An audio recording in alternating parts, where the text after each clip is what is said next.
Across many of the Yakuza or Like a Dragon games, there exists many skills or abilities or attacks or whatevers. Considering there are so many, you're bound to find some that suck, and some that do the opposite of that. But surrounded by those so good they're worth pointing out, and those so bad they're worth making fun of, there are some skills that are just so forgettable and pointless that they never get YouTubers making videos about them.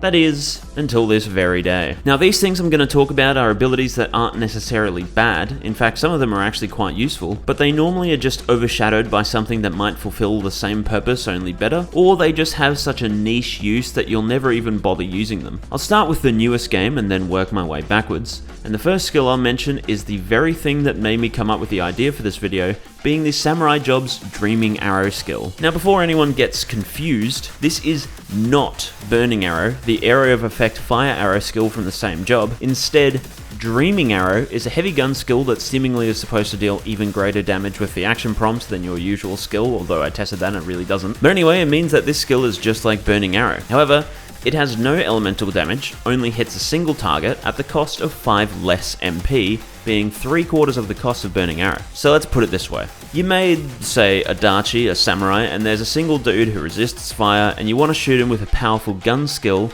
but don't want to consume too much MP, then Dreaming Arrow has got you completely and totally covered. That dude is most certainly dead, but let's be real for a second, even if Adachi was a level 1 samurai, he always has Burning Arrow available to him for an extra 5 MP because you, for some stupid reason, unlock both skills at level 1. Alright, but what about this? Adachi's a detective, and you've only got one skill inheritance slot. Well then, just put on Burning Arrow. For an extra 5 MP, you can hit a stupidly large range of people and maybe even deal more damage to them if they're weak to fire. But what if you hit 5 people and 4 of them resist fire besides one who's neutral? May as well just Dreaming Arrow that one guy, right? Well, the question's already answered because you have hit 5 enemies instead of 1, and considering this game doesn't do what like Final Fantasy does, for example, where multi-hit spells divide the damage proportionally, you are always better off hitting as many enemies as possible. It's especially useful considering that enemies can't be immune or absorb health from a certain damage type, so even if you're aiming for one guy, you can still hit anyone who dares to stand next to him. And if all else fails and somehow Burning Arrow isn't the best option to go for,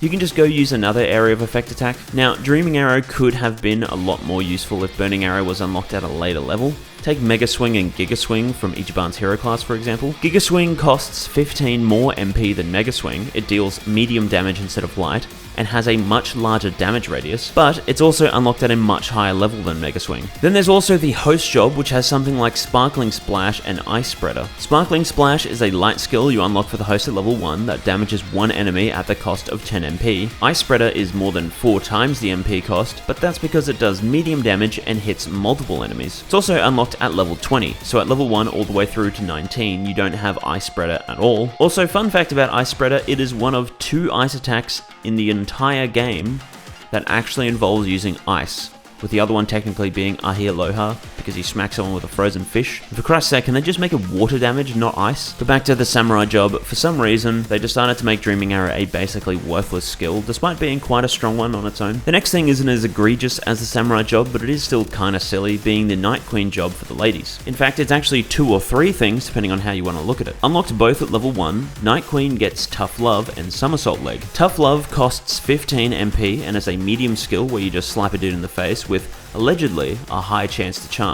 But then with Somersault Leg, you do the Andre Richardson backflip kick, costing 22 MP, also dealing medium damage and also having a chance to inflict charm. But again, allegedly not a high chance, just a chance. So seemingly for 7 more MP you get a lower chance to inflict charm, but you also get to deal knockback, which it took me quite a number of hours to realize this, but knockback attacks are good as, so if it really does lower the chance to charm, that's fine. But for some reason it seems like maybe that Somersault Leg or Tough Love have mislabeled strength. Either Tough Love is actually a light skill or Somersault Leg is actually a heavy skill. One of the two, I'm not sure, but regardless, Somersault Leg is just a way better skill than Tough Love. But if that higher chance to charm is true, then it isn't completely worthless. What is worthless, however, is whip service. So at level 12 you get whip service, a heavy grapple that costs 25 MP that hits one enemy and does nothing else. But then 3 levels later, at 3 more MP, you get luscious guillotine, another heavy grapple that hits one enemy, but it does have a special effect. Not the best one in the world, but if you kill an enemy with it, it'll give you an attack buff. From my testing while I was typing up notes for this video, it seems like these two skills aren't mislabeled like the first two Night Queen skills were, so unless the guy you're attacking is at max health or has a lot of it,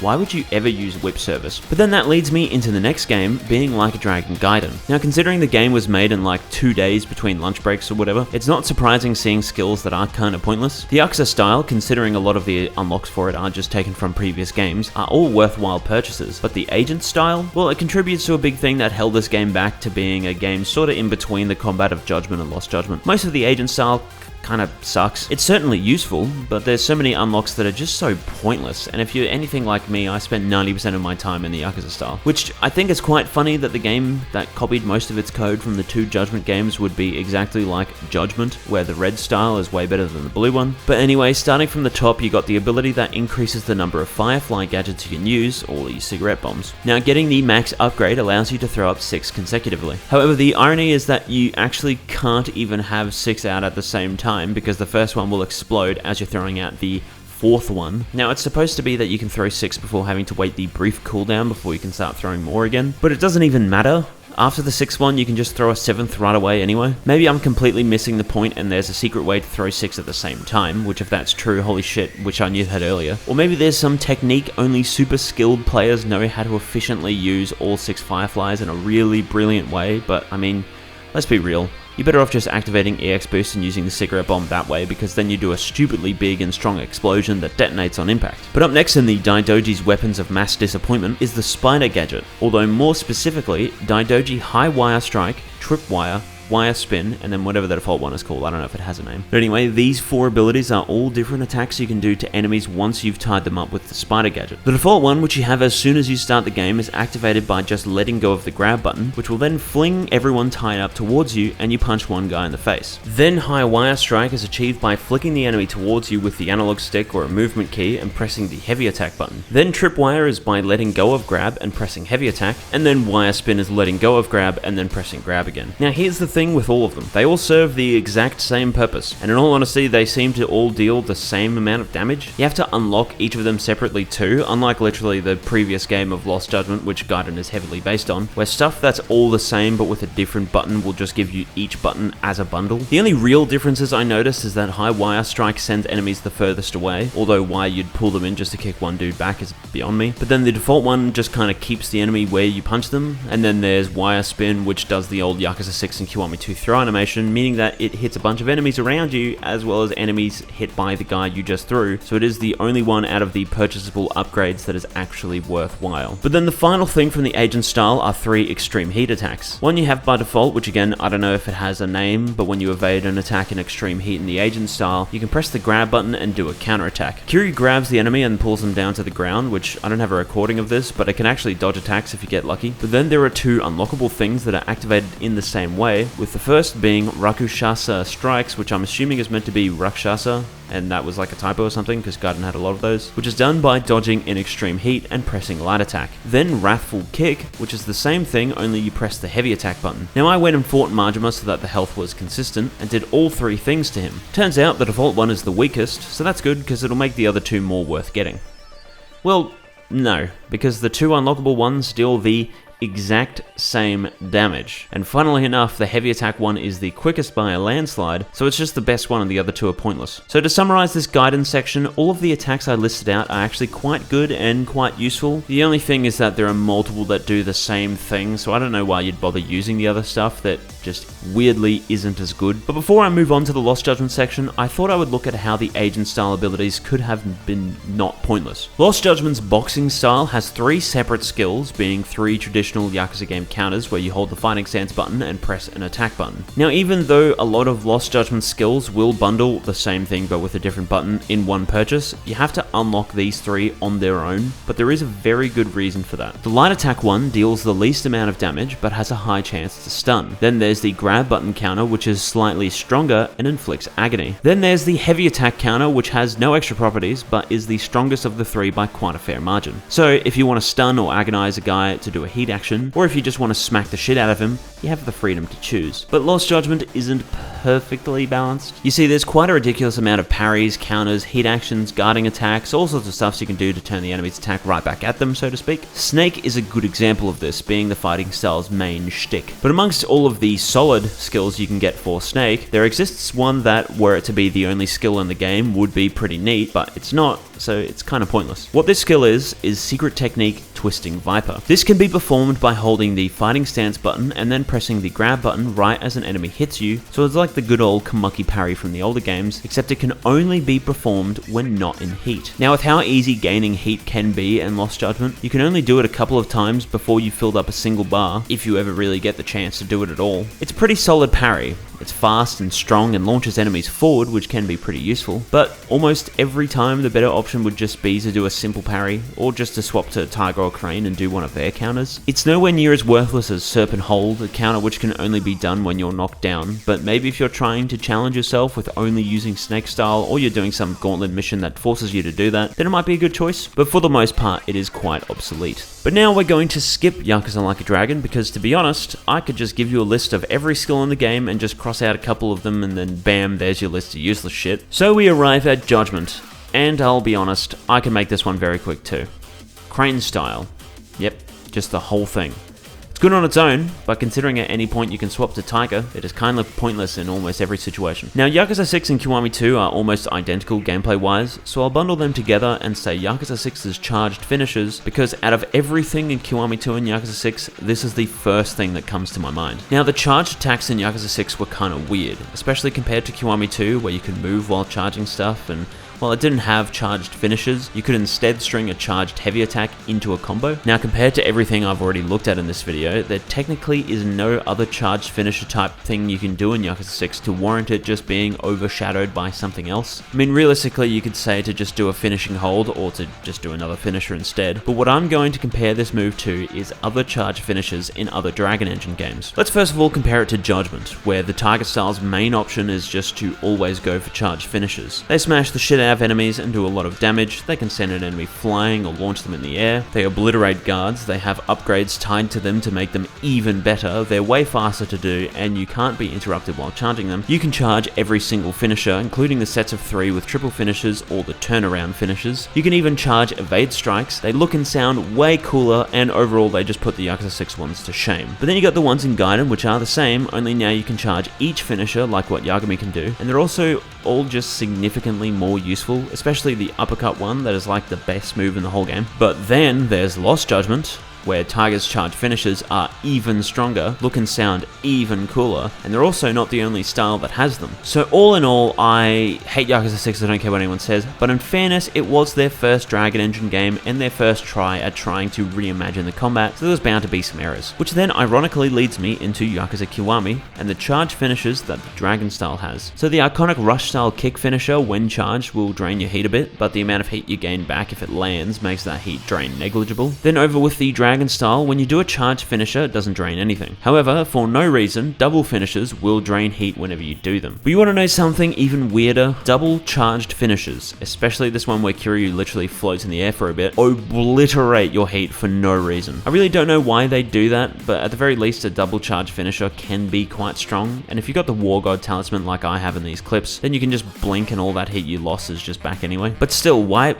did they think to do that? I mean, finishing holds have always drained heat, but like, why such an essential and iconic tool for the Dragon's moveset? Anyway, question for another day, because now I'm going to look at Yakuza 0. Yakuza 0, a game considered by many to be perfect, and a game considered by me, who has played all the Yakuza games, to be what the fuck were they thinking with the heat mechanic? Why'd they do that? Now, these two moves purely drain your heat. So firstly, with Mad Dog, it's his taunt. it drains a chunk of your heat gauge and then for some reason fills a little bit of it back up. It fills it enough so that you will always be at less heat than you were when you activated it, and that's especially the case if you get hit or something and it gets interrupted, because now you've lost a good portion of your heat. For Majima, this could be quite useful. For example, if you're on the third bar and want to go down to the seconds that you can do Breaker's Rolling Snake move, which is only available in the second bar, you can do this taunt. Or maybe you just want to reduce it entirely and be in a calm state, so that way you can equip a weapon and not reduce any of its durability thanks to upgrades from the Slugger style. You can do that too. Now, if swapping between the Legend style and the regular fighting styles wasn't a huge pain in the ass in Zero, this could be a really good strategy. However, in Yakuza 0, heat drains like crazy.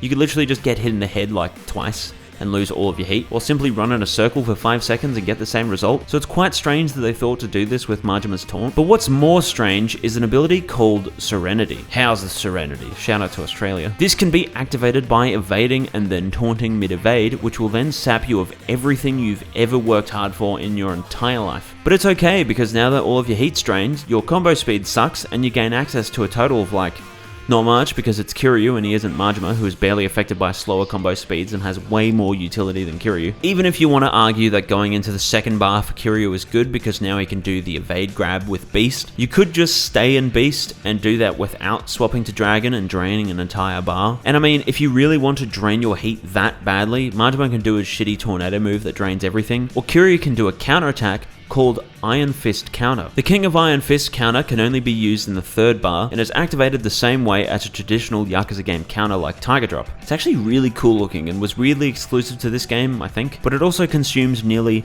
all of your heat. Compare this now to another heat-only move exclusive to Yakuza 0's Dragon style, being a Komaki knockback style move activated by guarding and pressing heavy attack at the right time, called Knockback Counter. It can only be done in heat mode sadly, but it generates quite a good amount of heat and is actually an extremely useful attack reversal. It's a little hard to time, especially compared to Twist Counter, which can be activated whenever you want by holding the fighting stance button and grabbing right as the enemy hits you. This thing is iconic for being incredibly easy to do, doing a good amount of damage and generating an absurd amount of heat. So if you want to do a counter, you're better off doing Twist Counter over the Tekken Counter, and if you have some heat and want to send a dude flying, do Knockback Counter. You can even compare the Iron Fist counter to Majima's equivalent for the Mad Dog style, which is called Demon Fire, being quite obviously named after his dagger. This is another counter that can only be activated in the third heat bar and will drain a lot of your heat. However, Demon Fire is famous for being a counter that, whether it was due to a bug or an oversight, was usable regardless of heat and absolutely destroyed everything. Now then,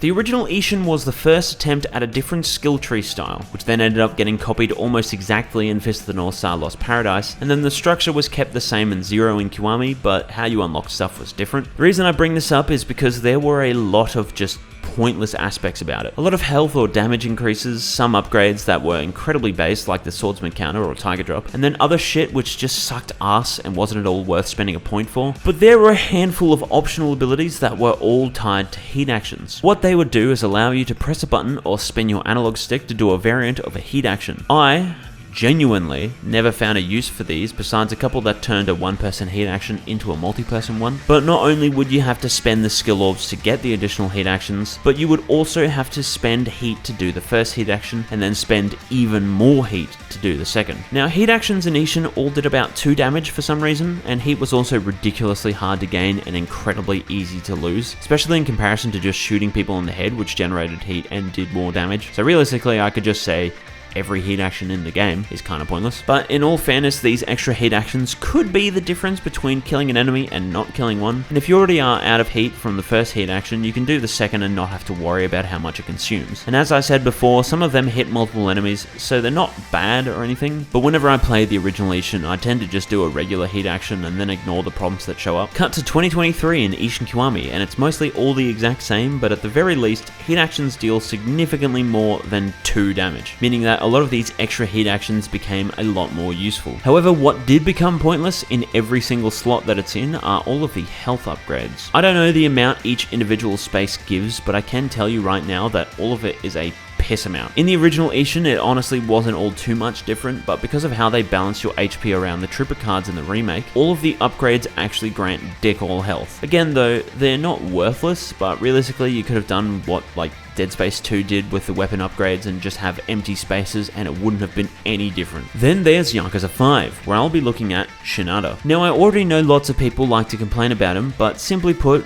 there's this little thing called a skill issue, because Shinada is genuinely cracked. But what isn't cracked is his weird grab counter. Now this isn't your usual parry you can do by pressing the grab button, but instead is literally a counter attack where you just grab the enemy. Against regular enemies this could be pretty useful, but it's quite slow and you can't really ever do too much off a grab besides throwing an enemy or doing a hit action. So instead what you could just do is grab an enemy, or do the thing where he grabs mid-rush combo that's like 2 frames, so if someone is just blocking you just whoop! And then here comes the final skill, which is actually a number of skills across multiple games, that being every single skill that increases how much health you restore when you eat at a restaurant.